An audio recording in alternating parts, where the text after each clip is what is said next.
a secret to tell. Despite being from Russia, I cannot hold my liquor. And people usually don't know this about me until we go out for a drink. Although a drink is okay, but then a drink or two or three or more, usually two, then the secret is out. So generally, people don't know this about me unless we go out.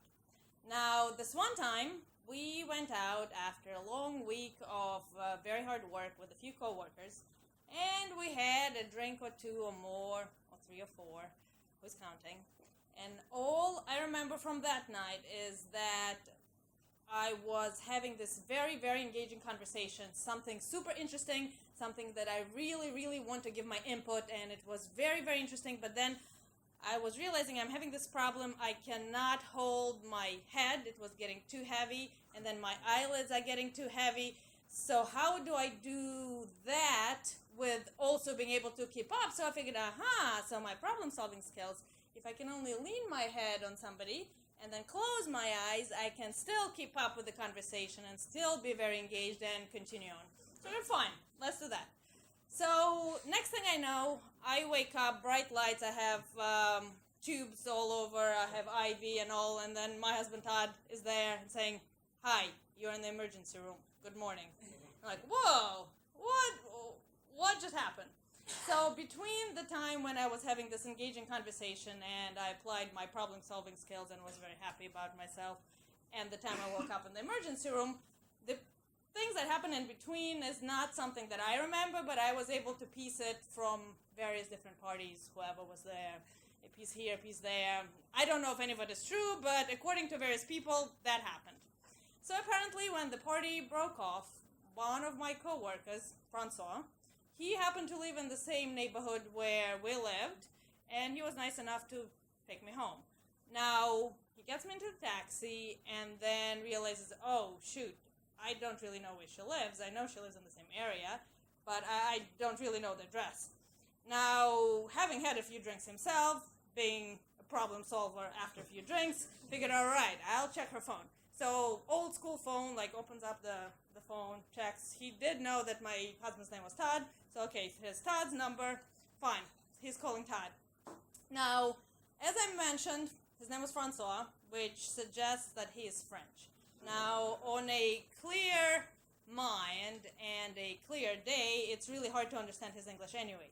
So he calls my husband about 2 o'clock in the morning and tells him something that my husband thinks that it's a Jamaican cab driver who is telling him that the unconscious body of your wife is in the back of my cab, was the address to drop her off. So he's like, am I dreaming? Punch me on the face. It's 2 o'clock in the morning. I must be still dreaming. But in the end, so Francois makes it to our place. So Todd comes down, and they get me up the stairs, get me into the apartment. Todd points to Francois, here's where to drop her off, and Francois goes off. Now, when I saw Francois next time, he was like, what's up with your husband? Because when we got to your place, I was the one who was carrying you. No offense, I'm not thinking you're fat or anything, but why was I carrying you? Why was not your husband carrying you? He was carrying your shoes and bag. What's up with that? So I thought, yeah, that is true. What's up with that? So go to Todd, and he goes, well, you went out with that dude, and obviously you know better than that not to get that drunk, so obviously it was his fault. Well, obviously it was his fault. Yeah, nothing of it was of me, so I did not deny that. So yeah, that made perfect sense. So as long as it was his fault, so he got me drunk, so the least he could do is deliver me right to the apartment, and what's up with the curbside delivery anyway? So obviously Todd expected the delivery right to the couch, which was executed properly. So they got me to the couch, Francois leaves, and Todd sees me unconscious. So yes, the unconscious body was there in front of him, and he was not dreaming, and it was really happening. It's like, holy fuck, what do I do now? And given the fact that Todd did not drink that night, so his problem-solving skills were not elevated to the point of figuring out what to do. So he has his pretty much dead-looking wife on the couch, and what do you do? So what do you do when you don't know what to do? You call your mother.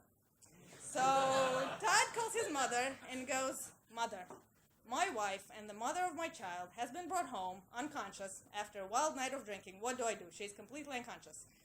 So she goes, "Well, call 911, call emergency right now, immediately." So Todd took out the phone, and I don't know what he told the operator. Normally, the cases that I've seen when you call 911, ambulance comes in. So in this case, the whole crew with policemen and firefighters and the ambulance rushed into our apartment, whisked me off, and off I was in the emergency room. So next thing I know, I wake up and I have all the tubes and everything, and Todd says, "Hello." Now the interesting part was I did not feel any kind of hangover or anything like that, apparently because I was on the tube and I had the IV that flushed my body. I felt fine. The only thing that was bothering me more than hangover, because I didn't have any, I did not remember anything since the point that I was happy with my problem-solving skills. Like, what happened? How did I get here? That I did not remember. Well, in any case, so I get discharged. They give me my discharge papers. We walk home. And then I was like, "Oh, wait a second. So you are here. So who's with the baby?" Our 8-year-old son, who was 8 now, was a baby at the time. Like, "Oh yeah, my mom came over." Like, "Well, what do you mean your mom came over? It's 6 o'clock in the morning. How did she come over?" "Yeah, she drove." So I called her and she drove. So it's just a mere 2-hour drive, and 3 o'clock in the morning is probably just a mere hour and a half. So yeah, so she came over to babysit. And I was like, "Great, yes, so you brought your mother into this. Wonderful." So of course her reaction was, well, what was expected. There is a time and place for everything, and as the saying goes, the time and place for testing your drinking limits is college. So why are you doing this now? So we get home, and I get my discharge papers, and the discharge paper says, "You have been released from care today. Drinking problem is a serious matter. Here's the list of all the Alcoholic Anonymous and 12-step program recovery centers in your area. Please ask your friends and family if they think you have a drinking problem." So I look at Todd, I look at his mom, and I say, "Do you think I have a drinking problem?" And they say, "Yes, you cannot hold your liquor." That is my secret.